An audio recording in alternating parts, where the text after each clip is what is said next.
the unanimous declaration of the 13 United States of America.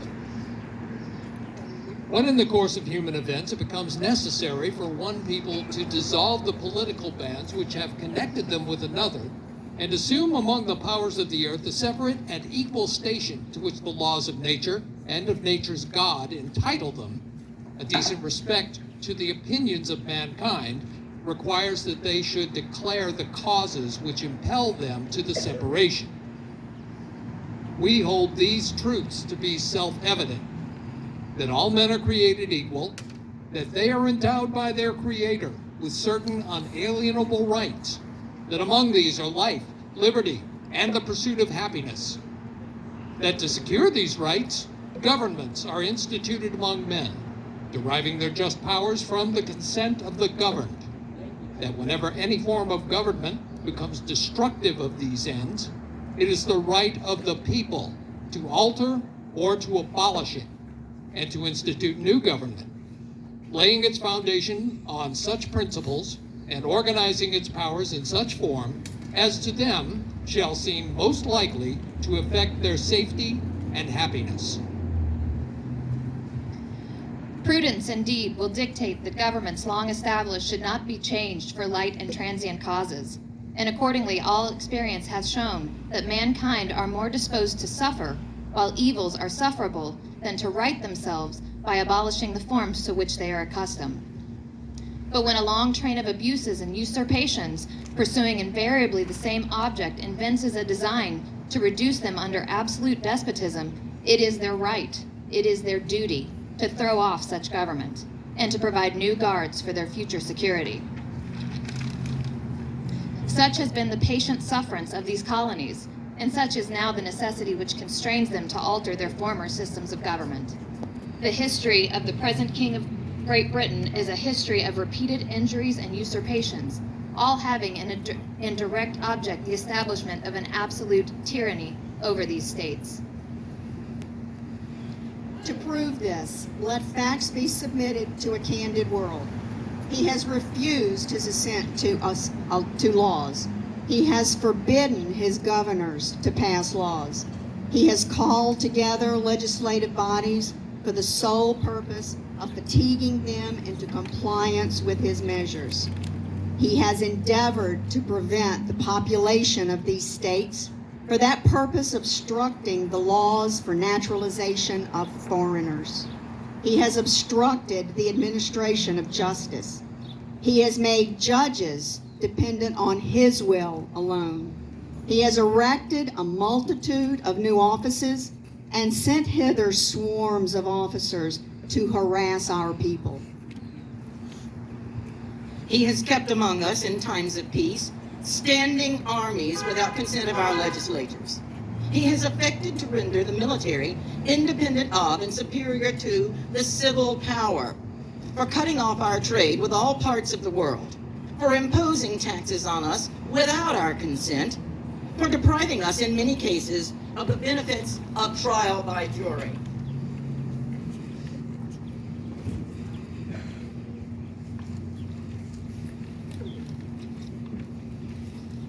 For transporting us beyond seas to be tried for pretended offenses, for abolishing our most valuable laws and altering fundamentally the forms of our governments.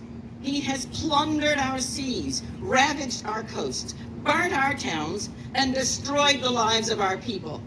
He has excited domestic insurrections among us.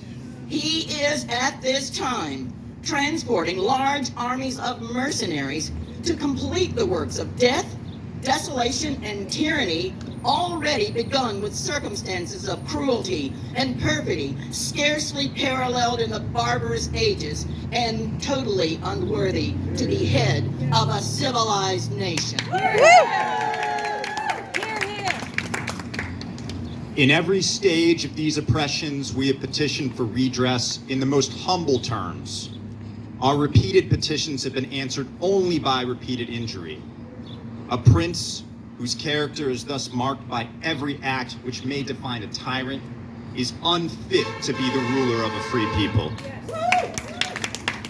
We, therefore, the representatives of the United States of America, in General Congress, assembled, appealing to the supreme judge of the world for the rectitude of our intentions, do, in the name and by authority of the good people of these colonies, solemnly publish and declare that these united colonies are, and of right ought to be, free and independent states, that they are absolved from all allegiance to the British Crown, and for the support of this declaration, with a firm reliance on the protection of divine providence, we mutually pledge to each other our lives, our fortunes, and our sacred honor.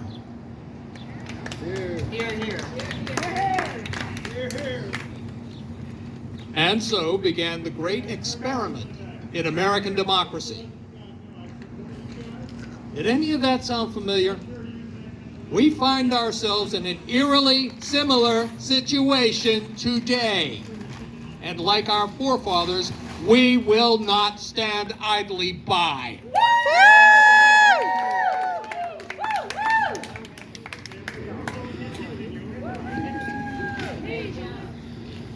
When, in the course of human events, it becomes necessary for a people to separate themselves from a leader who has betrayed the Constitution, dismantled the rule of law, and placed his own ambition above the rights of the people, a decent respect for truth compels us to clearly state the reasons for this separation. We hold these truths to be self-evident, that all people are created equal, regardless of gender, sex, identity, orientation, race, ability, or creed, and that all are equally entitled to dignity, bodily autonomy, and safety. Human rights are not conditional, they are universal. They do not shift with power, popularity, or political control. They exist to protect us all, especially when the powerful attempt to divide us or control us. That to secure these rights, governments are instituted among people, deriving their just powers from the consent of the governed. That whenever any form of government becomes destructive to these ends, when it seeks to deny a person's identity, to control their body, or to strip away their humanity, it is the right and the duty of the people to resist, to reject such tyranny, and to form a society grounded in freedom, dignity, and equal rights for all. That's right. While we do not take this decision lightly, the continued erosion of the constitutional order and human rights demands a response. We have watched with grave concern as the felon Donald J. Trump has repeatedly violated his oath to uphold the Constitution and has not acted as a servant of the people, but as a tyrant. That's right. The history of his actions is a history of repeated injuries, abuses, and usurpations, all with the intent to consolidate unchecked power. To prove this, let facts be submitted to a candid world.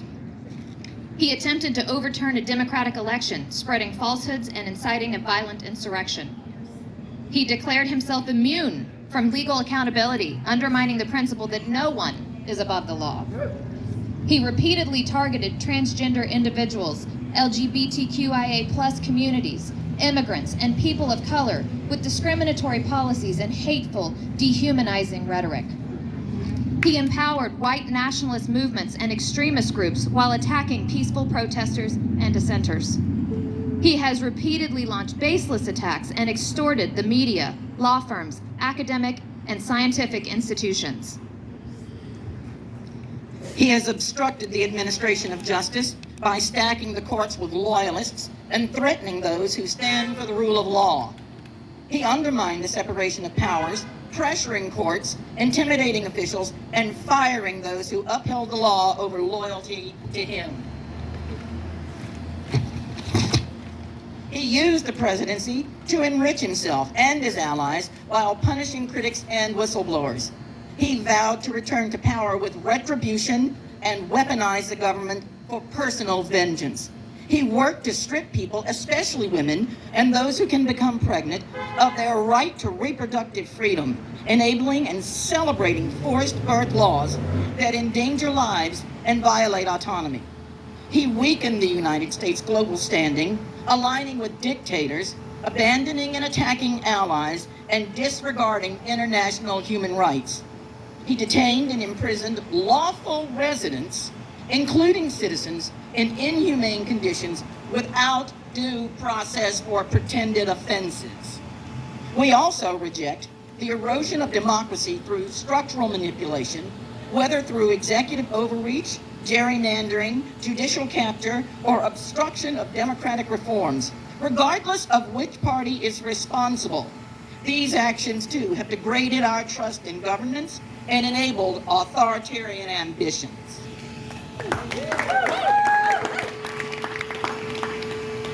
In every stage of these violations, we have sought peaceful remedy. We have marched, spoken out, voted, and appealed to institutions. Our demands have not been met with justice, but with further harm. A leader who seeks to rule without limits, who treats truth as disposable and human lives as expendable, is unfit to lead a free people.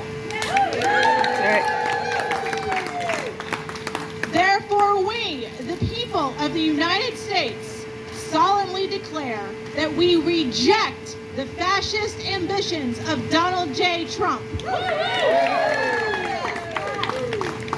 We do not recognize any claim to power that denies the humanity of others. We stand in defense of democracy, the rule of law, and the universal rights of all people. We, the undersigned, pledge to one another our voices, our votes, and our unwavering commitment to liberty,